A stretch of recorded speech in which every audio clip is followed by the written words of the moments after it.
Last వీడియోలో తను వచ్చేసాడని చెప్పా కదా. సో నేను అనుకున్నాను ఇంకా రెయిన్ తగ్గాక ఆఫ్టర్నూన్ తను ఆఫీస్కి వెళ్ళినప్పుడు లేకపోతే తను పడుకున్నప్పుడు వెళ్దామని చెప్పి.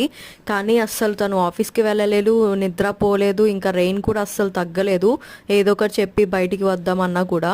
ఈవినింగ్ 5 అయిపోయింది, అప్పుడే కొంచెం రెయిన్ తగ్గిందనమాట. ఇంకా మా కజిన్కి చెప్పాను ఏదో ఒకటి చెప్పి వచ్చేస్తాను తనని బయట ఉండమని చెప్పి. ఇంకా సాంబకి మా అమ్మమ్మ రమ్మంది వెళ్తున్నా అని చెప్పి వెళ్ళాను షాపింగ్కి. ఒక 1.5 అవర్లో వచ్చేసాను అనమాట. షర్ట్ ప్యాంట్ ఇంకా ఒక గిఫ్ట్కి సిల్వర్ గోల్డ్ కోటింగ్ బ్రేస్లెట్ తీసుకున్నాను. తనైతే సర్ప్రైజ్ అయ్యాడనమాట, అసలు అనుకోలేదు డ్రెస్ కూడా తీసుకుంటానని చెప్పి. రీసెంట్గా మా కజిన్ ఇలాంటి బ్రేస్లెట్ తీసుకున్నాడు అనమాట, తనకి బాగా నచ్చింది. సో సాంబాకి కూడా అలాంటి మోడల్లోనే తీసుకున్నాను.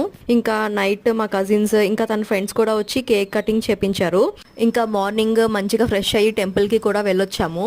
ఎన్ని గొడవలు జరిగినా మళ్ళీ సిగ్గు లేకుండా కలిసిపోవడమే కదా రిలేషన్షిప్ అంటే.